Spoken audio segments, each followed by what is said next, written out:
bango lisusu na kati ya Zimbira bazali kokende en cascade. Tango toyebisaki bino bolala te, ce n'est pas pour rien. Bozala éveillé. Heureusement que la mode beaucoup de gens belé en ligne. Partagez déjà, partagez. Nous sommes en ligne. Nous sommes en direct. Je vais vous montrer cette image prise maintenant même la nuit. Air Bango bazali na kati ya Kokima.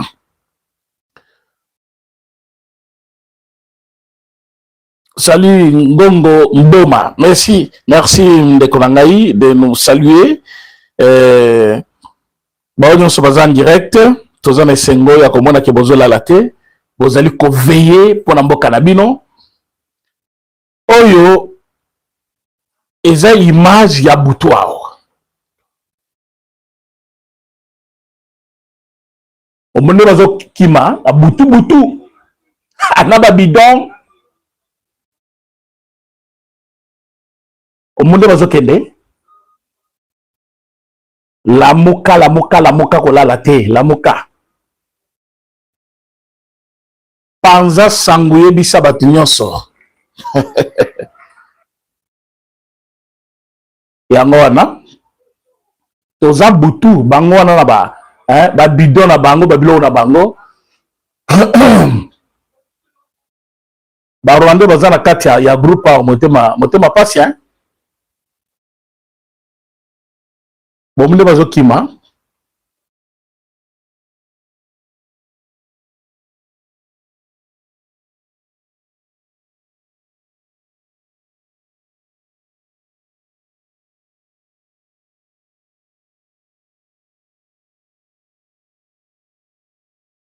Merci beaucoup bana kinkolo bozali belé bangwana bazali kokende. Tozo filmer bango partout. Ah oui, ça image à 20h lelo. Image à 20h. Zimbira etikali vide, polele.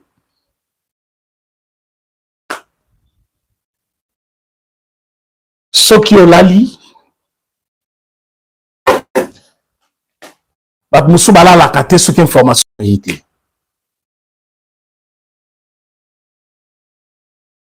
Soki yo zali kolemba, bat musu balembi nanute. Ceux qui ont l'envie déjà Congo, d'abord, avec vous, te remercier à Bruxelles.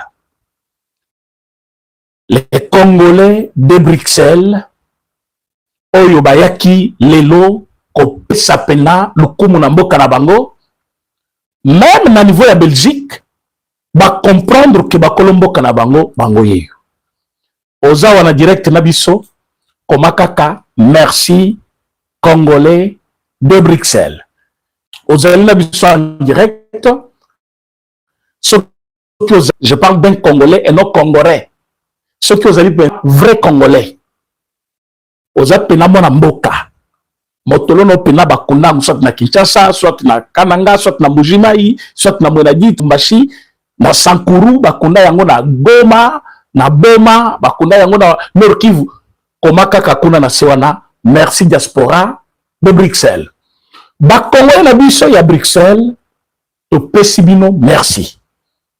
Boyebake la grande famille Lokito Congo, ba pesibino mbote, to remercier bino, bravoure na bino, nombre boyaki, non, mobilisation moko, tout azimut.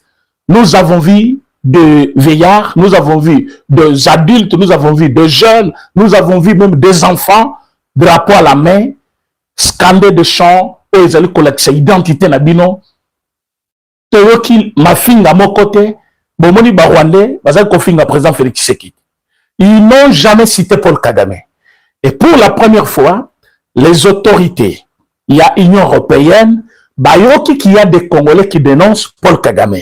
Alors, et balani directement avec demande, avec revendication aux autorités congolaises. Donc, directement, vous avez sauvé votre nation.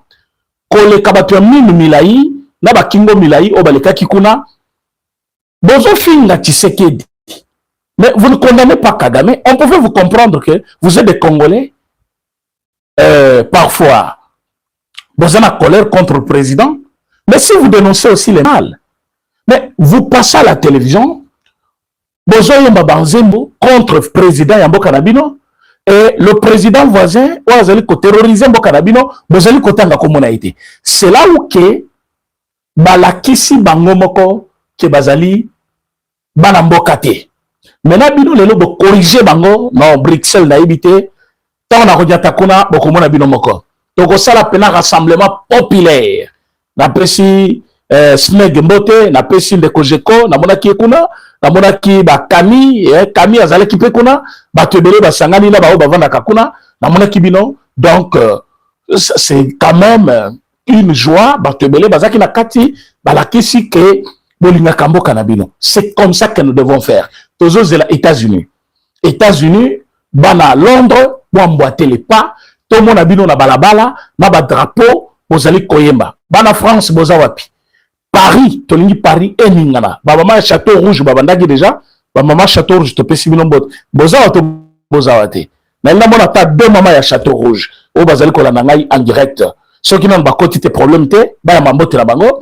Ba maman Château Rouge, babandaki déjà, avec le drapeau à main. Babandaki déjà qu'on dénonçait le M23. Alors, ba dénoncer, les losikoyo, namoni, ba maman ya Château Rouge, ba koti pena, hein. Donc, c'est comme ça. Les Congolais, vous devez vous mettre debout. Divergence, la mission d'Amboka, oui, donc on soit entre nous, problème est athée. Mais il s'agit du pays. Il s'agit de notre nation. Nous ne devons pas laisser les Rwandais au ligne fatigué. Je suis d'accord avec toi, c'est la démocratie. Mais, laissez la place aux ennemis de la République. Laissez la place na Banguna ya Mboka na biso. Laissez la place na Batouana. Ça, je ne peux pas aimer. Je ne peux pas aimer. Alors, na minitoyo, naina binotoza, elongo pour la kokomisa, diaspora à Bruxelles, tozo zelamena, France, toyo kapé lokito na France. Et puis France, vous avez belé, bien que Belgique est zakapena, on est allé partir à Kinshasa, mais France, voilà qui s'appelle que vous avez belé kuna. Londres, tozo zelabino. Tolingi comme on a na quatre États-Unis d'Amérique, na Washington, na New York, partout, tolingi koyoka ke, vous avez démontré que les Rwandais ne sont que les usurpateurs. Bazali, la place dans la Congoté. Un usurpateur, quand il vient, il oublie toujours quelque chose. La place à Koloba, un Congolais, un usurpateur va dire Congolais. C'est ce qu'ils font souvent. La place, il y a Congolais, lui, il va dire Congolais. Tozongi na Est. Bande Kobalandi, Tembeza Mabe. Il y a des Congolais qui sont encore dubitatifs. Botika doute. Le doute, pour avoir batanga philosophie, il y a plusieurs sortes de doutes. Moutoussa a douté parce qu'il veut connaître.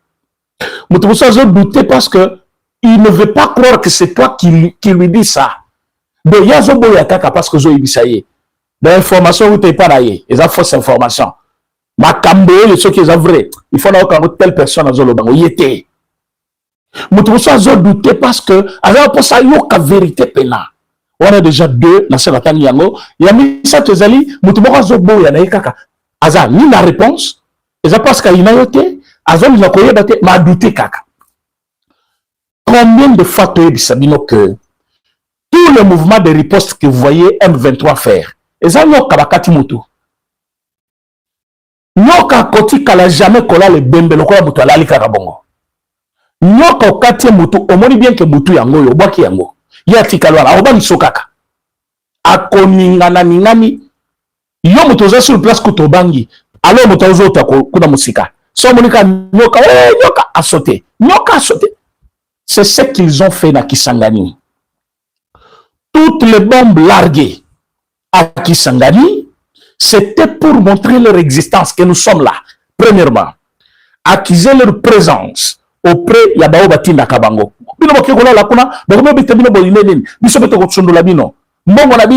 Alors, il faut baningana. Baba qui combien des drones. Les drones faux. Je vous les confirme, faux et archi faux. Les lonatongo batinda qui drone était. Batinda qui drone mi balelobi intercepté. Et comité reçir pena place na yangote et comme la cible était va intercepter yango et koyi na mabele et casser quelques biloko c'est fini alors et sali musana yangote on les a drone était yabisona ne sala bongote yabiso ce côté betaka alors yabango et kota kité Lelo, pourquoi bakangaki aéroport jusqu'à 12 heures? Ezalaki sur base ya ba service na biso ya sécurité o bazaki ko zela parce que le travail se fait. Bo sakana na batunyo sofatite. Ayebisa Kagame sakana batunyo sofati betonte mukengeli ya bana Congo. Na Sainte-Thérèse. Bon temps bazongi kuna ndenge transformer place ango. Bon moni ba école ekoti, basa de koti, maison communale, babiloko belé koti place wana, transformation totale. Place à salaka discours wana. Ayebisa Paul Kagame ko sakana na ngaité. Qu'est-ce qui s'est passé là-bas? Bon likez mission s'il vous plaît. Bon likez, bon partagez. Dans mon nombre, il y a jamais amoké. Vous êtes très nombreux. 613 personnes en ligne. On devait avoir aussi 600 jeunes. Mais on a 182 jeunes contre 613 personnes. Oh lolo. Même pas la moitié. Même pas la moitié. Aimez la vidéo s'il vous plaît, partagez. Aimez la vidéo, partagez. Au partager l'émission, au liker, yango. Et puis, Soza Moutiasika, abonnez-toi sur notre chaîne. Ceux qui s'abonnent et qui savent bien, au dans une information à temps. Talanet na RE. Ceux qui abonnés, au moins, on a salut aussi.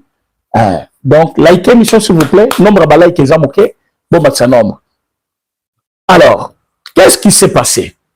Bah, service Nabiso, bah, talaki. Parce que tous les étudiants, ma kamna, bango nyoso. Bango bazawa. Chiwewa kosa bango vi ya Tshisekedi dezawa. Chiwewa, omoni ke bango no vi na bango zawa. Bakosa ki bango, non, batona bazali suna l'autre côté. Total mouvement la bango tolobi jusqu'à 11h, 12h tolobi non. Ba obaka liso l'autre côté. Baza prêté. Le to fongoli aéroport. Lelo bavion ekiti na Kisangani. Bavion mati na Kisangani lelo. Donc mutoko sayote. Aéroport ekangama kilobi pour la bavole à 18h. Bango ba ki koboa keloko wana ba 18h30. Alors, bakangaki aéroport, lelo ba fongoli yango à partir au-delà de 12h. Donc 12h matin, ba ki ko fongola aéroport, ba avion pe kiti, ba monsieur pe mati et pour que place mosos. Alors, les services de sécurité, chapeau parce que vous travaillez vraiment avec un calcul bien précis. Vous avez épargné des morts parce que ce bon mois n'est qu'à l'aéroport, ba tolinga ba kof. Tolinga tozo perte ya ba tonabiso. Mais parce que vous avez travaillé et vous avez sauvé des vies. Toujours mis sur côté la bango. Baba qui a mot pourquoi? Pour montrer aux gens qu'ils sont aussi là et que tout si bangoté. Mais na rubaye. Pourquoi bazo bakate? Oh yo balongo lelo na pourquoi wa na otuko la tsabino vidéo. Bango na bazo kende mbango, bazo longa na Zimbira, bazo kende kuna. Bango nyos concentration eza Sud Kivu. Na Bukavu. Façon to sala bino musala kuna lobi, na pesi bino déjà date. Tozo nya tabino donc en désordre. Donc nenye zana bakende bakanga baka parce que ba se concentrer kana nani quoi na Bukavu. Alors Nord Kivu, c'est un travail presque fini. Sud Kivu, il y avait quelques postes d'insécurité. Maintenant là, bomoni ke bakomi ko kende kuna mingi. Bazali ko se concentrer na katia Bukavu. Souci na bango, ezaki basala somo ko vers Uvira. Or Uvira te renforcer na nenga liboma. Ah oui, Uvira te renforcer na nenga liboma. Siko Rubaya. Après avoir fait beaucoup de mouvements parce qu'ils ont renforcé comme pas possible. Mais talaka mutu azali koya sika. Aebi terrain te. Ezali ko la jouer à côté. Akibina mbango ale alembi. Journée au bayaki wana babwaki batimbiki après bayoki kibana mai bazo ya kaka a pas de tortille bazo ya kaka façon ba palangani bao bazui biloko bazui bao bakoti mabele bakoti o bakei donne zawana rubaya entre les mains de vaillants soldats congolais et le wazalendo babandi ko koma depuis kuna za lukuta tozawana basali ba vidéo biso tolobina bango c'est votre nature. Wilingoma n'est-il pas mort? Boboya kango boboyi. Oh boboma est déjà balabala. Tolobaki akufi. Boyogo la kisa akufite. Akufi. Boyogo la kisa akufite. Cette fois-ci c'est Sanine. Tu as vu ça qui bino pour Rubai. Oh non, bakosi. Lelo tozawapi. Vous êtes parti. Zimbira, bozo kende. Bino wana bozo ki se concentrer dans Sud Kivu. Tozo ya Sud Kivu. J'ai regardé l'interview de monsieur Motuya malade de Kiseki, Pelouara. Azo sala interview na Diomoko ya Belgique, France, Belgique. Azo loba alobi, alobi, ce sont les derniers moments et l'homme 23 bazali pour vivre les dernières heures na bango na Katia Congo. Bien que na Katia émission na, tata na loba ki ba buzo bebele sur Fati, mais j'ai retenu au moins qu'il a compris que Fati est celui qui va achever Paul Kagame. Il a reconnu dans cette interview-là avec Pero Luara, à l'objet, les M23 vivent leurs dernières heures au Congo. À tout lieu, pourquoi? Parce que ceci a Pero, ils allaient quitter que Makamuso Mabébima. Mais il y a raison, il travaille pour le compte de M23. Pour que M23, le côté a raison, on a travaillé, il va commencer à se sauver et va encore plus longtemps au Congo.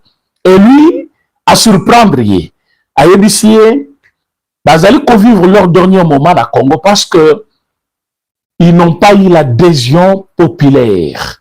Ils n'ont pas eu l'adhésion de la population. Leurs idées n'ont pas épousé la volonté du peuple, la volonté populaire. Alors, parce que la population assimatée, aucune rébellion dans le monde ne peut réussir si le peuple n'est pas avec vous. Zamakamone Sakabina chaque fois. Et les lots, vous allez découvrir que l'homme 23 va commis souffrir. Même na bamboka ou bangomoko bazali, bazana minduki bazana nyonso lobi batumba qui plus de 40 maisons. En partant, quand des ubango, toujours comme Bonanine, Bazo Salabiso Bonanine, allez babandiko tumba bandak, biso tolobi bozana retard. Atabo tumbi une maison, on va reconstruire le Congo. Est de la République et Kole Kapoto, Kalate. Ba Congolais bazali banda ba rozonga na mboka. Les Congolais qui sont dans les pays aimeront encore davantage leur pays. Le monde viendront. Bakoya ko investir na Congo. Bakoya. Quand je dis le monde, je parle d'un grand nombre de personnes au Bakoya ko investir na Congo. Nous devons croire encore à ce Congo. Un Congo fort. Un Congo qui a plus de merveilles. L'Est ou Anatala climat ya Est. Tala bandeko wana ya Est ndenge ba vivaka. Ceux qui ont na Goma, na mutoza l'Afrique du Sud, bazana presque même climat.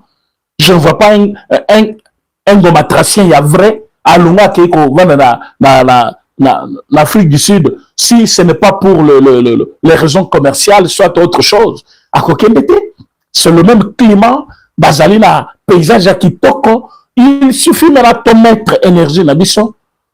Ba o tozana ngo comme kita na biso, c'est-à-dire bozui na biso, mabele na biso, richesse na biso, tochango en valeur pour l'homme congolais. Que batumusu bako sakabiso. Et Amérique, o batozo finga ki aye ko exploiter biso. Par contre, Amérique semble comprendre. Amérique veut utiliser l'homme congolais avec l'argent du Congo, avec les minéraux du Congo, en mettant l'homme congolais au centre. Mais des individus mal intentionnés, ils avaient voulu qu'on manipuler l'opinion, qu'on manipule la population. Parce qu'on sabi non, ndenge bazawana, bateki mboka. Kilelo, balaki se place mboke keite. Par contre, les entités entre les mains de l'ennemi, tozali na kati ya kozoyango. Par contre, oh, c'est difficile pour les Congolais, parce que les Congolais, banima quitté qu'un seul territoire est kozong. Bango yo bazo ki mabutu butu. Bomoni bango te vraiment. Est-ce que les Congolais baza wana? Na lobaki bo pesa bande kona biso ya Bruxelles merci. Ceux qui nous ont en direct dans nos comités, donc au sein de nos côtés, bo pesa bango merci. Ils ont montré qu'ils sont capables. Ils ont fait quelque chose. Je pense que Rwanda place Bazali Lelo, Balali Biente. Bamoni ba vrai Congolais babini, même ba passant au Balekaki, ba komel biso balobi bilongo tomona. Les visages ici sont différents des visages qu'on a vus l'autre fois. Oui, ils ont vu. Ils ont remarqué que les visages, oh, y a ba bantu yango. Oh, les kaka l'autre fois, ils ont ba nilotique. Bilongo ya ba minu milai, ba kingo songe, ba tumoko boye ba bilongo. Donc, genre, ba tupe ba moni, ba comprendre ba lobi, ba vrai Congolais, bango ye ba le kaki lelo. Et ceux qui peuvent nous liker émission, tu es de l'autre côté. Bon liker émission, et comme la bateau, et comme la bateau, bazakuna, bande konyoso bazali kolanda bayeba ce qui se passe dans cette émission. Aux allez en direct avec nous, likez l'émission, s'il vous plaît. Aux en direct avec nous, commencez par liker l'émission. Au partager pe yango pour bande konyoso balanda, au PCP bande la diaspora, il y a nani merci. Na let's check une image na tukozo sengana. Na otaki ko leksa bino image na lobaki. Nous sommes en train de partir petit à petit. Je vais vous lire le nombre de Babiloko toti kozwa kala te. Bandoki wana tambiso tozali kolela pona mboka na biso bamba mono ndeye maseki. L'image ici j'avais montré au début. Bao batse batalaki, bao bato bamusu batebele baye après batalité. Ah tozana Zimbira, ou Zimbira, quelque chose comme ça. Tozana butu awa na 20h. Banyangala kati na ba sek na bango na Mukongo. Ninduki na bango o bayaki ko boma nango banyama na bango biso ba Congolais ba komi oboma biso ko banyama na ba bidon ya mai na bango wana. Kande batambola mulongo bazali ko kitana Zimbira. Bazali ko ken. Ba Congolais pe mikolo baza songi soki oleki ka moke video e bandi. Soki ka omeki ko bandi ko kende bakangi. Bango bako bazolo ba ketuzo kende Bukavu. Bazo kende siko Bukavu. Bango wana baza na kati ya kokende biso pe to filmer bango butu betozo filmer kaka on peut to filmer entre les deux tôles au monde ngote donc ils vont se quitter, c'est-à-dire les Congolais sont maintenant très éveillés. Les Congolais sont très éveillés, bazali pour surveiller mouvement na bango à chaque minute et ba peut pas décider ba lobby oyo baza ba vrai Congolais Moussa Bino. Attendez, je vous montre Mandeko ya diaspora. C'était vraiment bien, j'ai beaucoup aimé.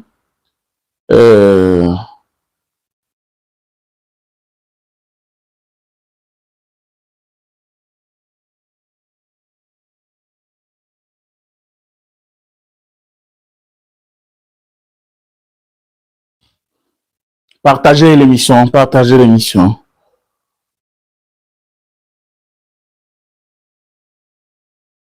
Bomoni Mandeko ndenge batambolaki. Constitution.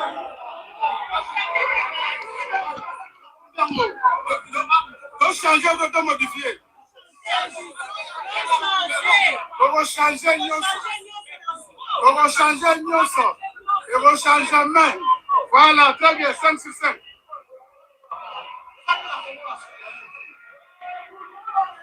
Écoutez mon nene.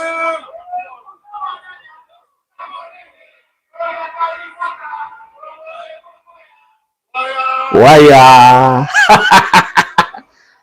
Hein? Ah, baza na kati ya kokende. Bazaki ebele. Je vois monsieur Madimba. Hein?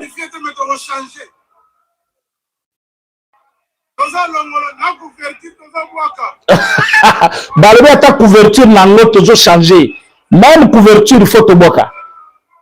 Pas seulement le contenu. Ata couverture il y a la constitution, il faut toboka. La Fobor. À Bruxelles. Fallait na Zalawa.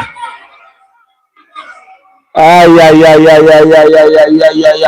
Partagez l'émission, likez, partagez.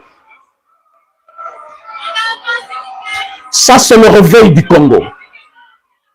Ça, c'est le Congo qui est en train de renaître.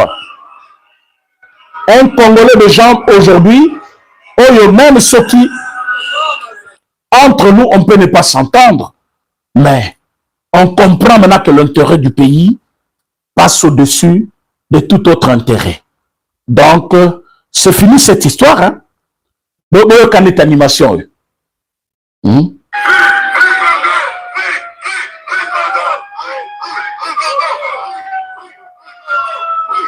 Vous voyez ça? C'était génial. Vraiment, c'était génial. Parfois, Bolanda qui a noté, mais Bolanda. Congo Bomoko.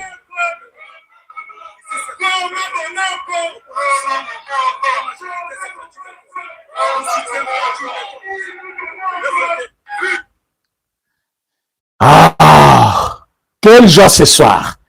Nakola la bien moko, vous n'avez pas l'idée. Donc, côté Kuna, hein, Tonyati Bango, na Est, côté Totamboli, c'est comme ça que nous devons faire maintenant. Il faut que la bango l'icolo. Et ça, maman, c'est qu'ils se soutaient. Parce que ils nous ont pris pour de bêtes. Vous imaginez que Batou, Baya na mboka boyamba bango, Baya ka lokola ba réfugié, mais bakomi kotambola lokola, hein? Bakomi kotambola lokola ba kolomboka, hein? Le Wazalem de reprendre le contrôle de plusieurs positions du M23, RDF, et fonce sur la cité minière. Wana ezaki depuis Moui. Nabutoa wa prrr. Entrée triomphale. Mais tala sikoyo ba nani na bango, ba roquette ba batikaki, ezali na kati ya ba carton, tango tozu yango, do ndenge zana baza ya kozina na ndenge ya jeté. Biloko bango bazotika biso tozozwa yango kaka yango wana ezozongela bango minduki batiki nani batiki biloko ebele tozali na kati ya kolanda bango do bamboka nyonso bango bazwaki tozali na kati ya korekipere do ndenge ezali wana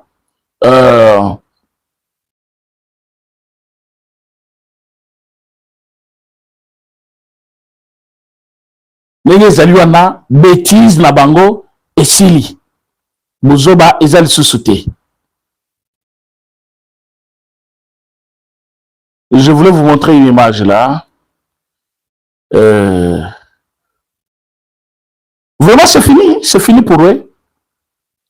Bozoba et l'équitro, nous avons trop obtempéré na Bozoba na bango, mais maintenant c'est fini. C'est fini.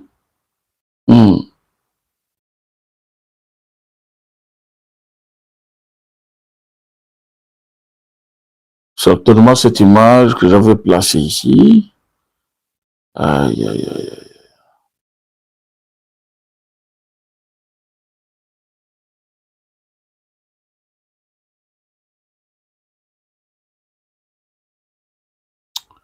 Je n'ai pas retrouvé l'image. Je voulais vous montrer comment 3 Rwandais que nous avons arrêtés, Bazali, Kopé, Sapena, ba position, ba lobby, Moutako Sate, Bazolo Bape na Moko Zolo Balingala, Moko Zolo na Swahili.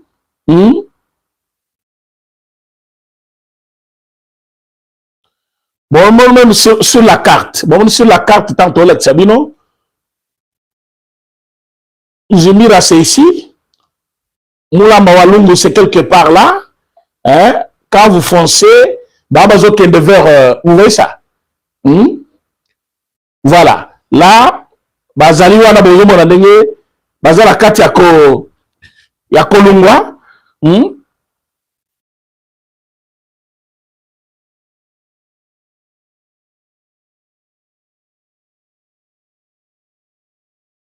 Alors qu'ils avaient eu, depuis la journée, un renfort, Rwanda, renforcé Bango, mais malgré Koya Batouana, ils n'ont pas pu résister contre le frappe.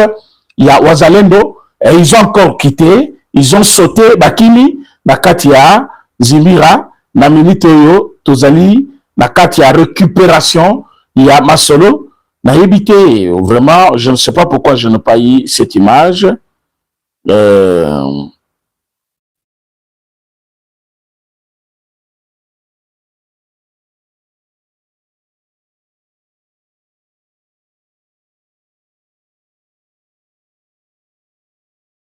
Attendez, je vais trouver ça. Je veux que Bango Balo, parce que Bazol Banakinya Rwanda, Binomo comprendre Bao Bayoka Rashaili, Yamakasi Bazali, Boyoka, et puis ça va vous permettre de comprendre pourquoi Batuna Bango Bazol ko envahir Bissau, Bazol ko douter, ko loba n'importe quoi.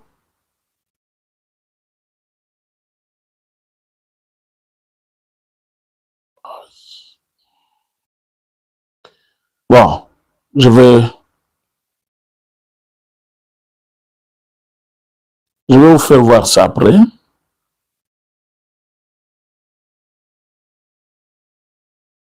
Donc, on a yango bazana kati ya kokima. Ce qui est sur nous, nous avons la victoire. Et cette victoire est réelle. Notre victoire est à Kolokate. Que nous avons perdu beaucoup de Congolais. Nous avons perdu soldats et belés juste pour la cause victoire au Bozomona. Mais le président Félix Tshisekedi avait tout fait pour la couper Sabiso d'abord. Ibundeli, après Sibi intouchable. Au Rwanda qui pensait que tout était permis pour lui, il va tout faire au Congo. Le Rwanda, na Mutunaye, nani nanga. Motuna nanga, est-ce que tension ça va? Nanga lobaki dans leur vocabulaire. Le verbe reculer n'existe pas. Le verbe c'est le verbe nin. Hein? Ressauter. Hein? Bazol le verbe avancer. Bazol quel verbe maintenant? Ou tu as inventé le verbe moussous. Alors, il n'y a pas le verbe moussous utilisé. Rwanda, Mabatunaye, Bazana Katia Kochola. Partagez l'émission s'il vous plaît. Partagez, likez, la monnaie like comme au matin, mais bon matisaka, bon matisalisou, bon matisaba like parce que vous êtes très nombreux en ligne. Donc, l'élo n'a compris le sens. Il appelle, il y a chef de l'État, il y a Kobenga Yeke. Vous allez comme Mabande Konabino pour rien. Revenons à la raison. Les dialogues, il n'y aura pas les dialogues dans le format M23. Le M23, c'est une rébellion. Tokoki ko dialoguer na bango d'une façon directe. Tokoti ndebino kakabatu, tokosala nyoso bozo kanesawana mais jamais d'une manière directe. Bon la émission s'il vous plaît. Bon la vous partagez. Qui dit M23 FCC oh il y a Kalawana ya peu perdu nanana. C'est la même chose. Qui dit aujourd'hui C64, c'est la même chose. Qui dit RCD, Rwanda, Kabila, Nanga, c'est un même nom, tous ces gens-là que je cite. Donc, OAFC, ils ont créé Konana Kenya, ils ont créé par Nanga, ce n'est pas Nanga. Nanga, na mouvement naïe. Nani C64, il y a Sanga, Fayulu, Kaboun, au Kamati FCC, au Kamati M23, au Kamati RDF, au Kamati Katumbi, Kabila, c'est le même nom. Rébellion. Et cette rébellion, et c'est sali des milliers et des milliers de morts au Congo. Nous n'avons plus besoin d'adhérer à n'importe quelle vision. Les Congolais ont adhéré à la vision salvatrice du chef de l'État. Cette vision, c'est quoi? Un Congo qui va émerger dans peu de temps. Parce qu'avec cette constitution, je ne vois pas comment le Congo peut émerger. Avec cette guerre à l'Est, je ne vois pas comment ce Congo peut émerger. Mais maintenant que le président de la République a comprendre le sens, il y a aussi sans passer par la même pratique au Kabila Koko Sanango Congolais, Kabila Yao, dialogue, Malangambal, et l'autre mon côté. Dialogue, et l'autre mon côté. Si comme l'élection Zembo, élection, baza déjà na batu na bango. Okomona Union européenne na yao, abandi ko chapwa na candidat mokobo. Okomona bango baye, na seni wana abandi ko cha pression. To tche mission d'observation, to tche batu boy, baza na mutu na bango. Yomona ba Rwanda tango bazoke ko sala, ba revendication bazoke na banda kuni. Kaka ba institution minene wana, batu na bango baza na kati. Eza ba consigne ya batu wana, bo sala boy. On va reconnaître votre combat, votre lutte. On va vous donner une partie de terre au Congo. Nous allons forcer et vous allez avoir un président. C'est ce qu'on leur dit. Et nous, les Congolais, on était un peu distraits. Mais on a monité la moki. Et là, on a monité la Belgique. C'est ça, la France. Et c'est la NAN. Et c'est la Katia, ya Washington kuna. Mais je vous dis, c'est fini. C'est fini.